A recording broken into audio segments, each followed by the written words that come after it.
سورہ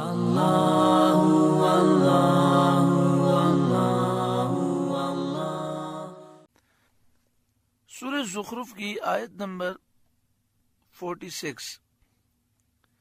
سورہ زخرف کا 5واں رکوع اور 25ویں پارے کا 11واں رکوع۔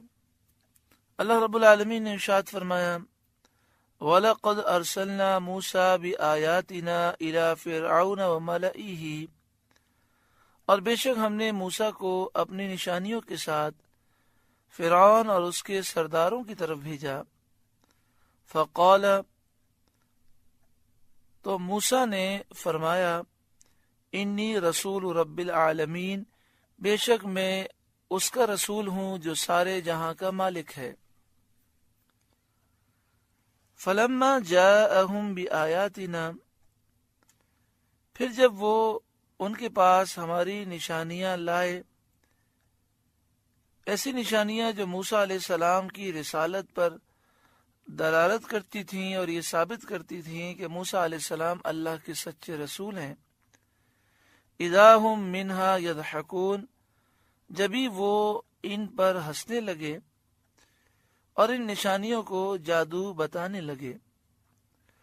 وما نریہم من آیت الا ہی اکبر من اختہا، اور ہم انہیں جو نشانی دکھاتے وہ پہلے سے بڑی ہوتی، یعنی ہر ایک نشانی اپنی خصوصیت میں دوسری سے بڑی چڑھی تھی۔ مراد یہ ہے کہ ایک سے ایک اعلیٰ نشانی تھی، لیکن وہ ایمان نہ لائے۔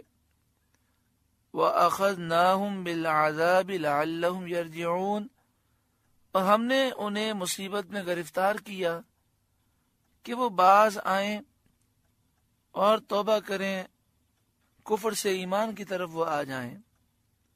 یہ عذاب قحط سالی اور طوفان، ٹڈی وغیرہ سے کیے گئے۔ یہ سب حضرت موسیٰ علی نبینا وعلیہ الصلاۃ والسلام کی نشانیاں تھیں جو ان کی نبوت پر دلالت کرتی تھیں، اور ان میں ایک سے ایک بلند و بالا نشانی تھی۔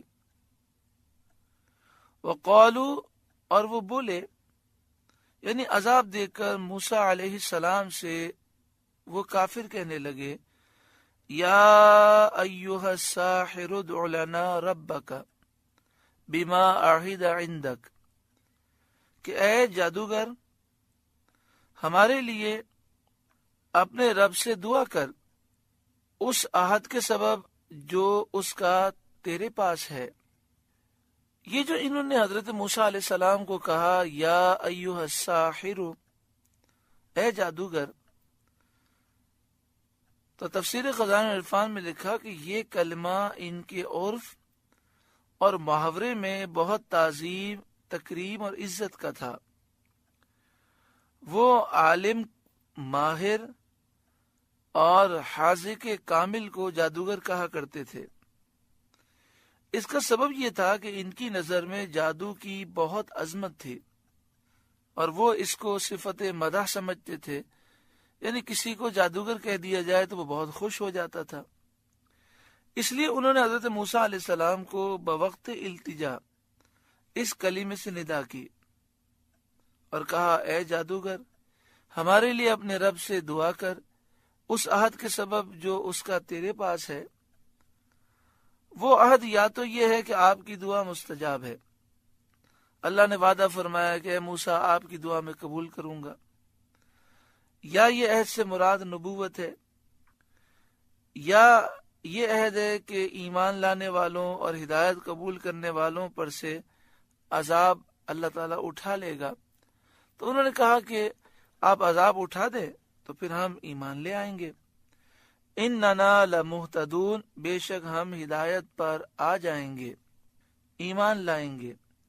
چنانچہ حضرت موسیٰ علیہ السلام نے دعا کی اور ان پر سے عذاب اٹھا لیا گیا۔ فلما کشفنا عنہم العذاب اذا ہم ینکثون، پھر جب ہم نے ان سے وہ مصیبت ٹال دی جبھی وہ عہد توڑ گئے، یعنی ایمان نہ لائے اور کفر پر مصر رہے، کفر پر ڈٹے رہے۔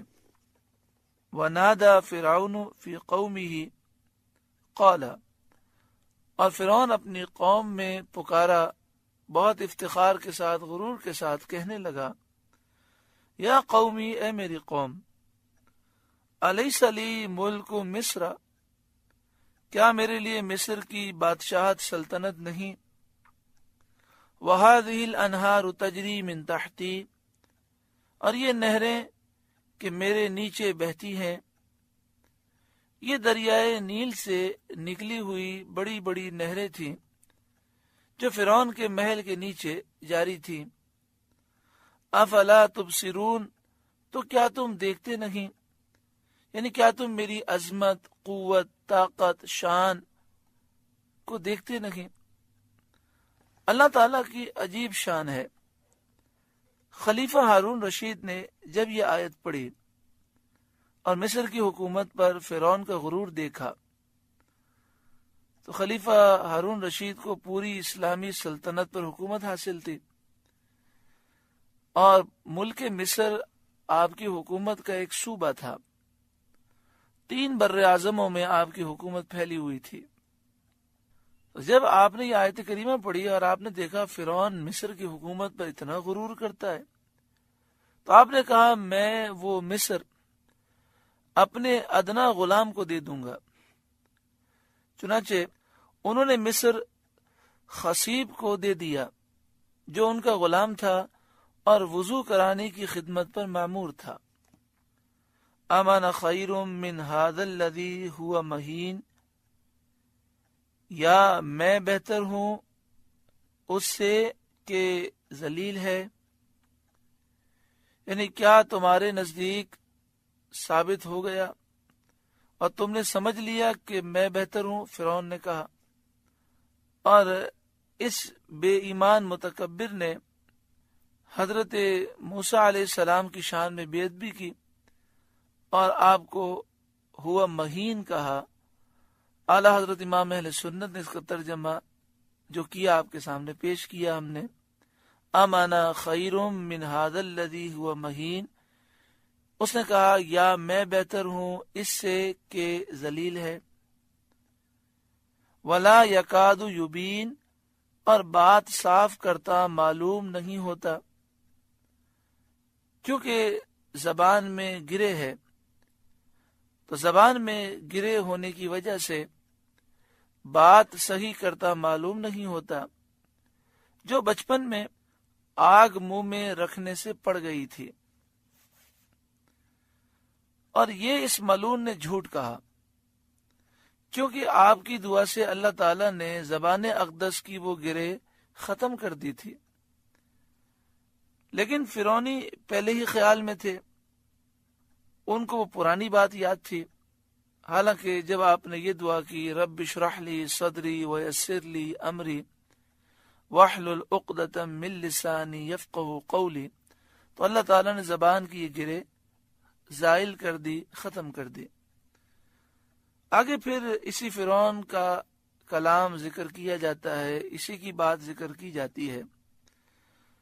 فرعون نے کہا فلولا القی علیہ اسورۃ من ذہب، تو اس پر کیوں نہ ڈالے گئے سونے کے کنگن، یعنی اگر موسیٰ علیہ السلام سچے ہیں اور اللہ تعالیٰ نے ان کو واجب الاطاعت سردار بنایا ہے جس کی اطاعت واجب ہے، تو انہیں سونے کا کنگن کیوں نہیں پہنایا؟